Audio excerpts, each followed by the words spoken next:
Comece o dia bem informado com a equipe de jornalismo da Verde Vale FM. No ar, Jornal Verde Vale. 6h32. Olá, muito bom dia para você. Terça-feira, hoje, 6 de agosto do ano de 2024. Estamos começando pela Verde Vale FM, uma emissora do Sistema Verde Vale de Comunicação. Mais uma edição do Jornal Verde Vale. Comigo aqui na bancada, Daliana Oliveira. Bom dia. Muito bom dia para você, Wesley. Uma ótima terça-feira para você que acompanha o Jornal Verde Vale dessa terça-feira. Agora 6h32. Agora você confere os destaques das últimas 24 horas. Jornal Verde Vale.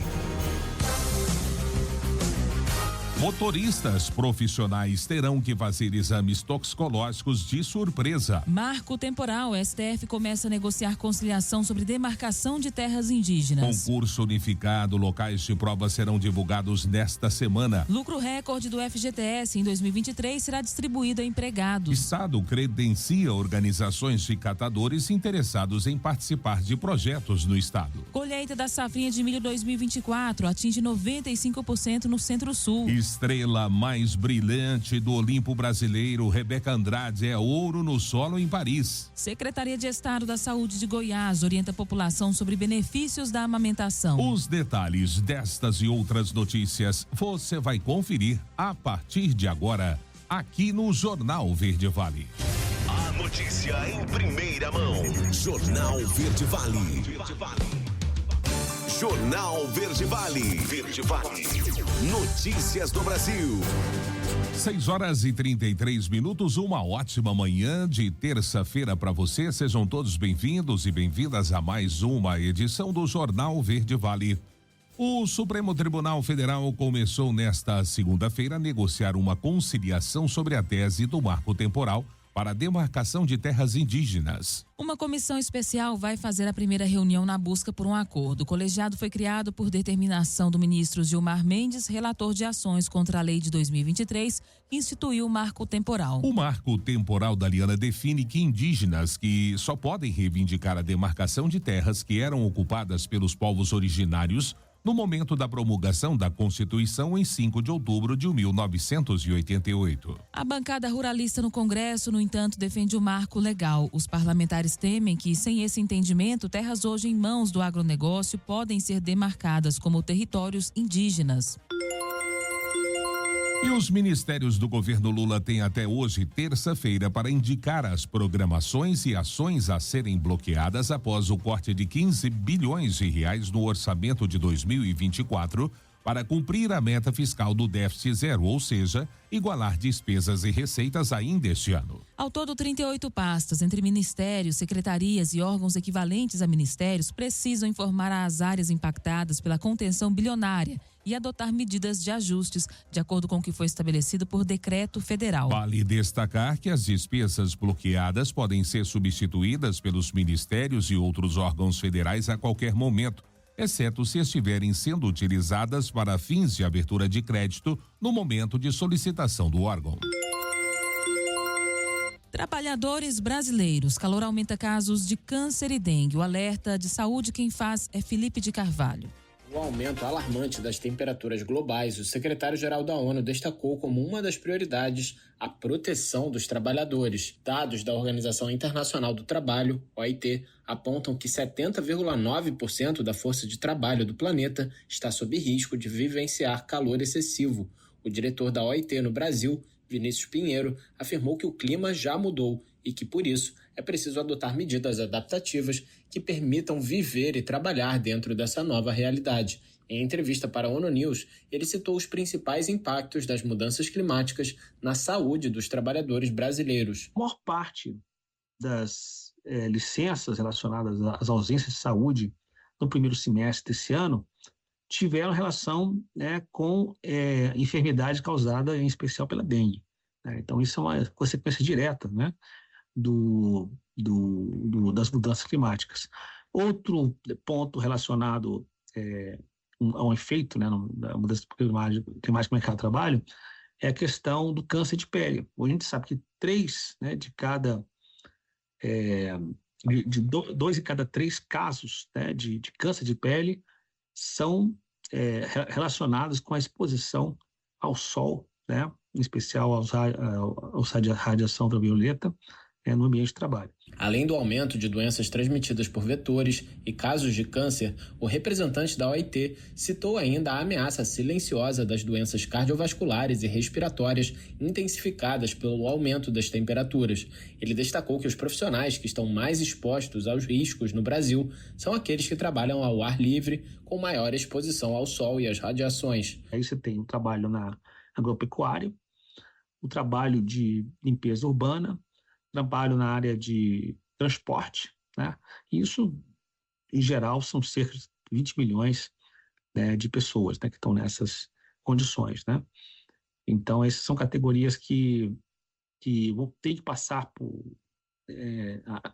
uma certa adaptação nas condições de trabalho, que tem a ver, claro, com a utilização dos equipamentos apropriados, mas também com adequação nas jornadas de trabalho, né, para que elas não coincidam com picos de sol, com picos de calor. Pinheiro mencionou que os catadores de lixo, em particular, são considerados uma das categorias mais vulneráveis ao estresse térmico. Segundo ele, o grupo tem um histórico positivo de cooperativismo em temas como reciclagem e pode se beneficiar caso essa organização seja direcionada para o uso de medidas protetivas. O diretor da OIT no Brasil disse que esse é um tema que ainda requer mais debate e conscientização. Nesse sentido, uma nova campanha da OIT, lançada no final de julho, no marco da parceria entre Brasil e Estados Unidos para os direitos dos trabalhadores, pode fazer a diferença. Da ONU News, em parceria com a agência Rádio Web, Felipe de Carvalho. Jornal Verde Vale. Notícias de Goiás. 6h39 agora. E a Secretaria de Estado do Meio Ambiente e Desenvolvimento Sustentável, a SEMAD, publicou um edital para o credenciamento de associações e cooperativas de catadores de materiais recicláveis, sediadas em Goiás, interessadas em compor o banco de projetos da pasta.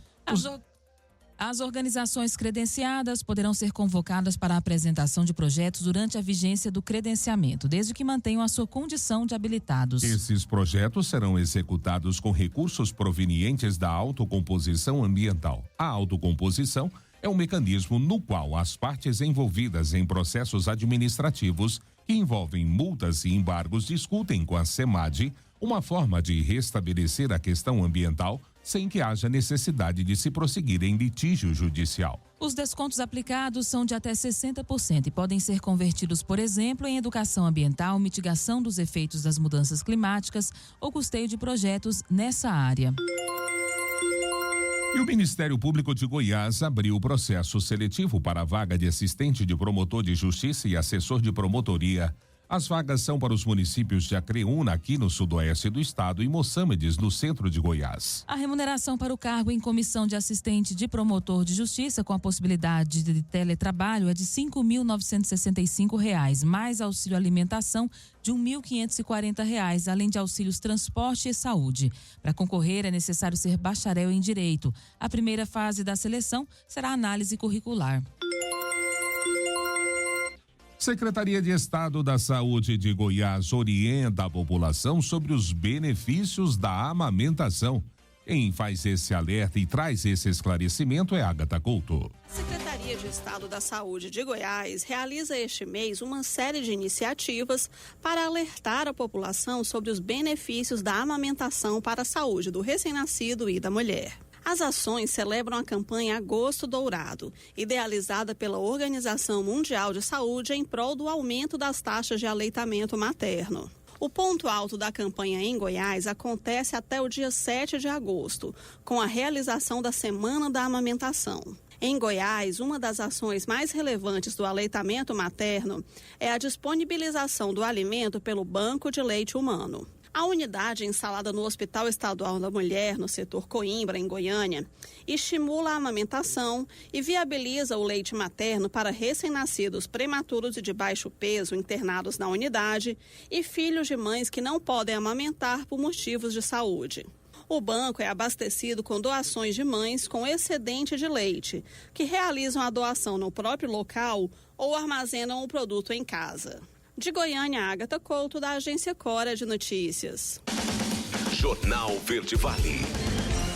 Esportes. 6h42. E o maior surfista brasileiro da história não podia ir embora do Tahiti sem levar uma medalha. Gabriel Medina venceu o peruano Alonso Correia na disputa pelo 3º lugar nos Jogos Olímpicos e faturou a medalha de bronze em Tiahupu nesta segunda-feira. Depois de perder na semifinal para o australiano Jack Robson em bateria praticamente sem ondas, o tricampeão mundial dominou a disputa contra o peruano e conquistou pela primeira vez na carreira uma medalha. Em Tóquio, ele havia ficado em 4º lugar. E o Brasil não fez frente aos Estados Unidos nas quartas de final. Perdeu por 3-1 e está eliminado das Olimpíadas de Paris. As parciais foram de 26-24, 28-30, 25-19 e 25-19. A queda fez com que a seleção verde e amarela masculina batesse várias marcas negativas. Para começar, a 8ª colocação foi a pior do time em 52 anos de jogos, desde Munique em 1972. Sydney 2000 tinha trazido a última eliminação antes das semifinais e pela primeira vez Bernardinho fica fora do pódio olímpico em uma participação como técnico da seleção. E Rebeca Andrade chorou de emoção e alívio e o Brasil chorou com ela. A estrela mais brilhante do Olimpo brasileiro conquistou o ouro na final do solo na manhã desta segunda-feira no Bercy Arena em Paris. E se tornou a maior medalhista do país em todos os tempos. Foi um dia de emoção e redenção. Rebeca havia falhado na final de traves menos de uma hora antes e ficado fora do pódio, mas levantou a cabeça e entregou tudo no tablado. Simone Biles fez acrobacias incríveis, mas falhas na execução a deixaram com a medalha de prata. A americana Jordan Chiles ficou com bronze. Com a sua 6ª medalha em 2 Olimpíadas, Rebeca Andrade ultrapassou 5 pódios dos velejadores Robert Scheid e Torben Grael. Jornal Verde Vale. Agronegócios. 6h44. E a colheita da safrinha do milho 2024 atingiu 95% da área cultivada no centro-sul do Brasil na quinta-feira passada, em comparação com 91% uma semana antes e 64% no mesmo período do ano anterior.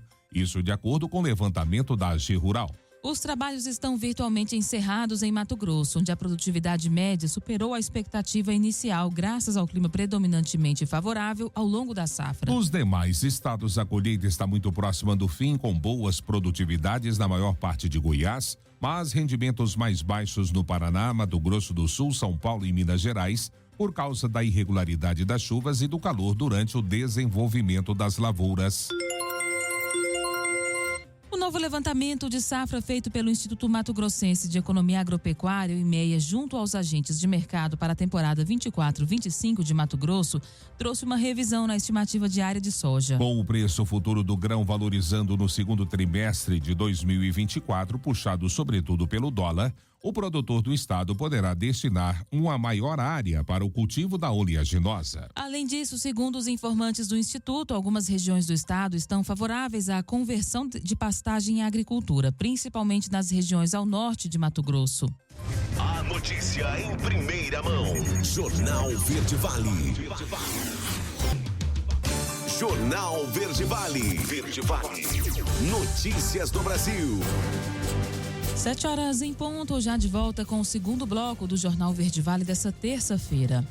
Brasil e o Chile assinaram ontem 19 acordos e outros atos bilaterais em áreas que vão do turismo, ciência e tecnologia, defesa agropecuária e direitos humanos até as relações comerciais e de investimentos. O presidente Lula está em visita oficial ao Chile e foi recebido pelo presidente do país, Gabriel Boric, no Palácio La Moneda, em Santiago. Os dois países têm mais de 90 acordos bilaterais em vigor e um comércio equilibrado, mas ainda pouco diversificado. Os acordos assinados vão em busca dessa diversificação. Boric também reforçou a importância de atos que devem ampliar o fluxo comercial e turístico entre os dois países e ações conjuntas de combate ao crime organizado e ao tráfico de drogas. Durante o encontro foi assinado um tratado sobre extradição. O Brasil é o terceiro maior parceiro comercial do Chile, com um intercâmbio comercial que atinge 12,3 bilhões de dólares por ano. O país vizinho exporta para o Brasil, basicamente, cobre, pescados e minérios. Por outro lado, o Chile é o sexto maior destino das exportações do Brasil. Petróleo,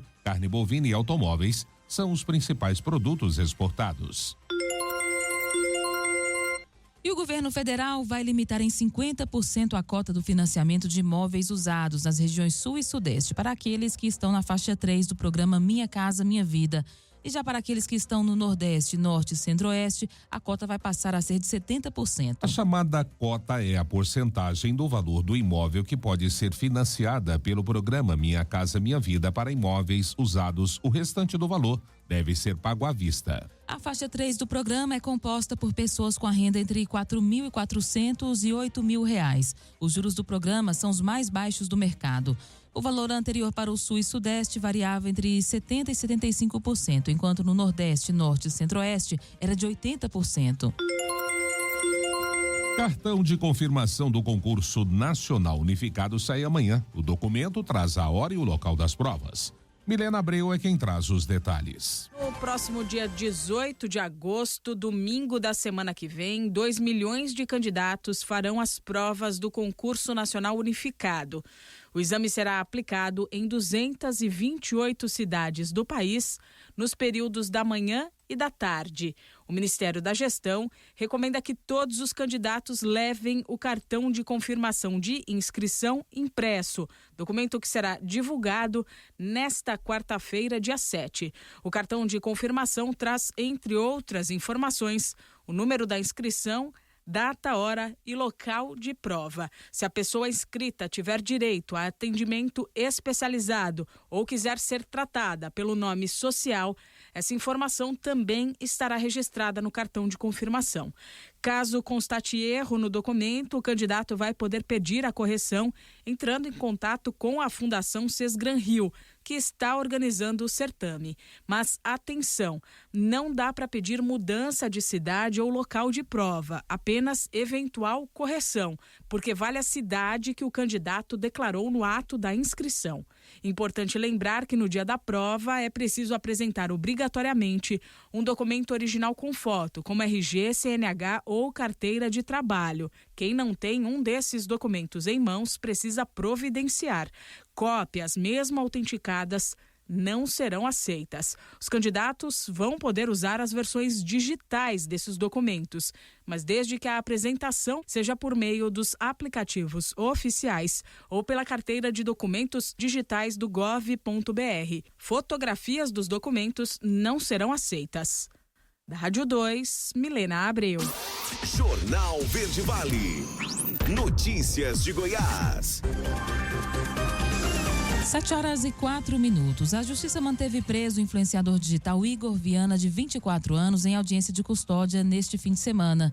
Morador de Anápolis, ele foi preso pela Polícia Civil na sexta-feira em Goiânia, pela suspeita de desviar doações da filha, que tem paralisia cerebral. O processo segue em segredo de justiça na comarca de Anápolis. A defesa disse ao veículo de comunicação e recebeu a notícia da prisão preventiva com surpresa. Além disso, afirmou que Igor colaborou com a investigação e que não teve acesso à decisão. Ele chegou a mudar de endereço várias vezes após ser denunciado, ficando 15 dias escondido em uma kitnet em Goiânia. O homem investigado por estelionato, desvio de proventos de pessoa com deficiência, discriminação de pessoa com deficiência, constrangimento de criança e maus tratos contra a filha, que, como dissemos, tem paralisia cerebral. Ele teria se apropriado de dinheiro das doações para a menina. Ainda em junho, o influencer teve áudios vazados, nos quais chama os doadores de trouxas. E uma abordagem da Polícia Rodoviária Federal na BR-070 em Aragarças terminou com a apreensão de 100 quilos de drogas. Neste domingo, 2 homens foram presos em flagrante por tráfico de drogas. Do total, 75 quilos da carga era composta pela super maconha, skunk, e 25 quilos eram de cloridato de cocaína. O material buscado em Cuiabá, no Mato Grosso, seria levado para Pirinópolis, região central de Goiás. As drogas eram transportadas em um veículo de passeio, enquanto que comparsas em outro carro trabalhavam como batedores. 2 homens foram presos e encaminhados junto com as drogas e os veículos para a central de flagrantes de Aragarças. Dados do Ministério do Trabalho mostram que a indústria goiana é destaque na geração de empregos, ao gerar quase 6 mil vagas de trabalho no primeiro semestre desse ano. Quem traz esses dados é a repórter Maria Paula. De acordo com dados do Ministério do Trabalho e Emprego, a indústria goiana terminou o primeiro semestre de 2024 com um saldo de 13.243 empregados formais com carteira assinada. Nos primeiros 6 meses do ano, o setor criou 5.816 novas vagas, quantidade que já supera em mais de 78% todo o saldo gerado em 2023. O relatório também mostra que o crescimento do emprego formal em todos os setores no estado até junho deste ano foi de 4,4%, sendo o 5º maior crescimento do país. Goiás superou o total registrado no estoque de empregos formais em 2023 e alcançou a marca de 1.586.112 empregados formais em 2024. Todos os setores econômicos contribuíram para o bom resultado. A indústria liderou o crescimento do mês de junho. Agropecuária e serviços seguiram como setores mais representativos. E o comércio e a construção também apresentaram resultados positivos. De Goiânia, Maria Paula, da Agência Cora de Notícias. Jornal Verde Vale. Esportes. 7h07. E a torcida do Flamengo perdeu um dos seus maiores ídolos nesta segunda-feira. O ex-meio-campista Adílio, que se eternizou com a camisa 8 rubro-negra, não resistiu a um câncer no pâncreas, condição que teve piora nos últimos meses. Ele estava internado no Hospital Rios d'Or. Adílio tinha 68 anos. O jogador já vinha tratando a condição nos últimos meses. Passou por cirurgia em março por conta de dores na região do tronco, mas o problema de saúde avançou. Ana Patrícia e Duda venceram mais uma partida nas Olimpíadas de Paris nesta segunda-feira e avançaram às quartas de final invicta em 7 partidas. As brasileiras derrotaram a Kiko Hasegawa e Miki Ishii por 2-0, com parciais de 21-15 e 21-16. Duda anotou 19 impressionantes pontos no confronto e liderou a vitória contra as japonesas. A dupla agora vai enfrentar as letãs Tina e Anastasia na próxima quarta-feira pela vaga nas semifinais. E na última bateria do surf nas Olimpíadas de Paris, a brasileira Tatiana Westaneb voltou para a água contra a estadunidense Caroline Marques em busca do ouro nesta segunda-feira. E por uma diferença, por menos de 2 décimos, a brasileira acabou perdendo a disputa, mas traz a prata para casa. No fim, vitória por 10,50 para Marques contra 10,33 para Tati. Jornal Verde Vale. Agronegócios. 7h09. O estado de Goiás dobrou o número de exportações para a China nos últimos 10 anos. O valor movimentado só na metade de 2024 chegou a 3,3 bilhões de reais. Em 2014, a movimentação dos 6 primeiros meses foi de 1,8 bilhões de dólares, enquanto que em 2015 e 2016 o valor foi de 1 bilhão e meio e 1,4 bilhão, respectivamente. Os dados são da Superintendência de Comércio Exterior e Atração de Investimentos Internacionais, divulgados pela Secretaria de Estado de Indústria, Comércio e Serviços. A China ainda se mantém como o maior parceiro comercial do território goiano, representando mais da metade das exportações totais. Atualmente, Goiás é o terceiro maior exportador de carnes para a China, com a participação de 11% do total nacional vendido para o país asiático, ficando atrás somente de São Paulo e Mato Grosso. Em 2023, as exportações goianas de carnes e miudezas para a China atingiram um valor de 909 milhões de dólares. No acumulado de janeiro a junho deste ano, o valor já contabilizado é de 409,4 milhões. Jornal Verde Vale. Verde Vale. Notícias do Brasil. 7h10. E a tecnologia 5G deve chegar em breve às 92% da população brasileira. Os detalhes com Fabiola Altran. A ampliação da rede 5G deve fazer com que a tecnologia chegue a mais de 90% da população. Operadoras de telefonia que atuam em mais de 500 municípios já podem pedir o licenciamento e a ativação de estações de internet 5G. Esse serviço foi oferecido pela Agência Nacional de Telecomunicações para as empresas que adquiriram lotes na faixa de 3,5 GHz. De acordo com o governo, a ampliação da rede deve atingir a população de 19 estados. As operadoras poderão, então, universalizar a oferta da tecnologia nesses locais. Segundo o Ministério das Comunicações, junto com as regiões onde o 5G já está disponível, a faixa pode chegar a 197 milhões de pessoas, ou seja, 92% da população. A liberação da faixa foi anunciada no mês passado com a antecipação do cronograma de atendimento aos municípios. A expectativa é que ele seja totalmente implantado 2 anos antes do previsto. De acordo com a Anatel, o prazo entre a liberação da faixa e a instalação do 5G nas regiões ainda depende do planejamento das operadoras. Da Rádio 2, Fabíola Alto.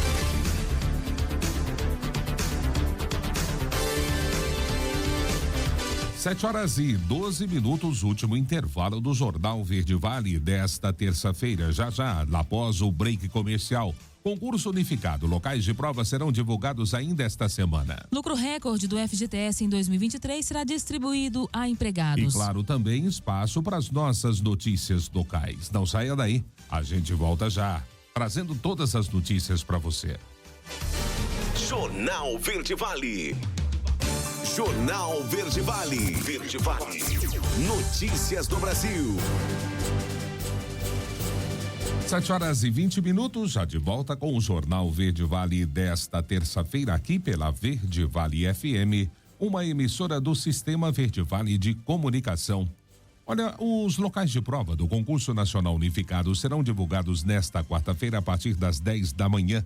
A informação foi confirmada pelo Ministério da Gestão e da Inovação em Serviços Públicos nesta segunda-feira. Segundo o órgão, será disponibilizado na quarta-feira, às 10 da manhã, o cartão de confirmação de inscrição do certame. O documento estará disponível na área do candidato. No documento, o candidato terá acesso, entre outras informações, ao número de inscrição, data, hora e local da prova, além de registrar que a pessoa inscrita terá direito a atendimento especializado ou tratamento pelo nome social, caso tenha sido solicitado. Caso o cartão de confirmação tenha sido gerado com alguma informação incorreta, o candidato pode solicitar a correção do documento de acordo com o que ele solicitou no ato da inscrição, pelo telefone de contato da Sesgran Rio, 0800 701 2028. E o Conselho Curador do Fundo de Garantia por Tempo de Serviço, FGTS, definirá nesta terça-feira como será feita a distribuição do lucro líquido do fundo colhido em 2023 para os trabalhadores. A reunião extraordinária do Conselho está prevista para ocorrer durante a tarde de hoje. Em 2023, o FGTS registrou o maior lucro da história, 23,4 bilhões de reais, o que representa quase o dobro do valor do ano anterior, 2022, quando o saldo positivo do fundo foi de 12,7 bilhões de reais. De acordo com o Ministério do Trabalho e Emprego, a distribuição do lucro para aqueles que têm direito deve ser concluída até 31 de agosto. A Caixa Econômica Federal será responsável pelo pagamento aos empregadores que contribuem para o fundo. O valor que ficará disponível pode ser consultado pelo site ou pelo aplicativo do FGTS. No ano passado, o repasse do lucro foi de 12,7 bilhões para 217 milhões de contas vinculadas ao fundo. O valor do lucro repassado é sempre referente ao ano anterior. Empresas terão que realizar teste toxicológico surpresa em motoristas que transportam passageiros e cargas. Os detalhes com Milena Abreu. Empresas que trabalham com transporte de carga ou de passageiro agora têm que fazer testes toxicológicos surpresa em seus motoristas. A medida está determinada em regulamentação do Ministério do Trabalho e Emprego. Entrou em vigor no dia 1º de agosto. Pela nova norma, as empresas devem selecionar os colaboradores que serão testados de forma aleatória mediante sorteio. Isso deve ser feito no mínimo uma vez a cada 30 meses. Só não pode ser submetido ao teste o motorista que tiver feito o exame pré-admissional nos últimos 60 dias ou que tiver afastado de suas funções, seja pelo motivo que for. As empresas devem arcar com os custos desses exames surpresa e incluir toda a documentação referente ao resultado no e-social, o que, segundo o governo, vai garantir uma maior transparência e facilitar a fiscalização por parte dos órgãos trabalhistas. Vale lembrar que desde março de 2016, o Código de Trânsito Brasileiro determina que os condutores das categorias C, D e E devem comprovar resultado negativo em exame toxicológico para obter ou renovar a habilitação. Para não ficar com a CNH irregular, o motorista deve realizar o teste a cada 2 anos e meio. Da Rádio 2, Milena Abreu. Jornal Verde Vale. Notícias de Goiás. 7h24. E a segunda Promotoria de Justiça de Acreúna abriu nesta segunda-feira inscrições para a vaga de assessor de promotoria com salários de mais de R$9 mil. A seleção visa preencher uma posição dentro da área civil, que abrange aspectos do direito como juizado especial civil, família, sucessões, casamento, registro público, fazendas públicas e fundações, infância e juventude, meio ambiente, patrimônio público e probidade administrativa. Como mencionado, a vaga oferece a remuneração de R$ 9.146, além de benefícios adicionais. A modalidade de trabalho, seja presencial ou remoto, será definida posteriormente, proporcionando flexibilidade ao futuro assessor. Os candidatos interessados devem enviar os currículos para o e-mail 2acreuna@mpgo.mp.br até o dia 15 de agosto. E um homem de 33 anos foi preso na última sexta-feira em flagrante pela Polícia Civil de Goiatuba, cidade aqui do sudoeste goiano. Ele foi detido por ameaça, injúria e perseguição contra sua ex-namorada. A vítima relatou que sofria perseguições há 2 anos, recebendo mensagens ameaçadoras e injuriosas via WhatsApp e outras redes sociais, mesmo após bloquear o contato do agressor. O conteúdo das mensagens incluía ameaças à integridade física da vítima e do seu atual namorado. Após investigações, a Polícia Civil acabou localizando e prendendo o suspeito em sua residência. Ele foi encaminhado à delegacia e agora vai responder pelos crimes cometidos. E o governo de Goiás reforça a importância da vacinação infantil com a volta às aulas. A matéria é com Marcelo Tavares. A Secretaria de Estado da Saúde de Goiás alerta sobre a importância de atualizar a caderneta de vacinação com a volta às aulas do segundo semestre letivo de crianças e adolescentes. Segundo a Superintendência de Vigilância em Saúde da Secretaria, a maior preocupação é com crianças menores de 1 ano e também as de 1 ano. Elas são mais expostas a diversas doenças, como a febre amarela, que tem como meta 95% de cobertura vacinal pelo Ministério da Saúde, mas que até agora, no estado, só alcançou 53,47% de imunização. A situação também é verificada para os imunizantes de hepatite A infantil, meningo C e BCG. Com percentual levemente melhor, mas ainda distante do ideal, estão as vacinas pentavalente, pneumo 10 e pólio injetável. Outros cuidados preventivos também são importantes para estudantes adolescentes. Dentre eles, lavar corretamente as mãos antes das refeições e após brincadeiras em grupo e não compartilhar objetos como pratos, talheres e copos durante as refeições. Já em relação às mochilas, a recomendação é de que as crianças não carreguem nas costas mais que 10% do próprio peso. De Goiânia, Marcelo Tavares para a Agência Cora de Notícias. Jornal Verde Vale. Esportes. E com direito à lei do ex, o Fortaleza derrotou o Cruzeiro por 2-1 e assumiu a 3ª colocação no Brasileirão. Em jogo disputado no estádio Kleber Andrade, em Cariacica, no Espírito Santo, os dois clubes encerraram a 21ª rodada do campeonato. O Leão do PC abriu o placar com Breno Lopes. A Raposa empatou com Matheus Henrique. Antes do fim do primeiro tempo, Renato Kaiser, ex-jogador do time mineiro, fez o segundo do tricolor. A vitória do Fortaleza encerrou a invencibilidade do Cruzeiro como mandante no Brasileirão. Com esse resultado, o Fortaleza assume a 3ª posição do Campeonato Brasileiro, com 39 pontos, 1 ponto a menos do que o Flamengo, segundo colocado, e 4 atrás do líder Botafogo. O Cruzeiro fica estacionado em 5º lugar, com 35 pontos.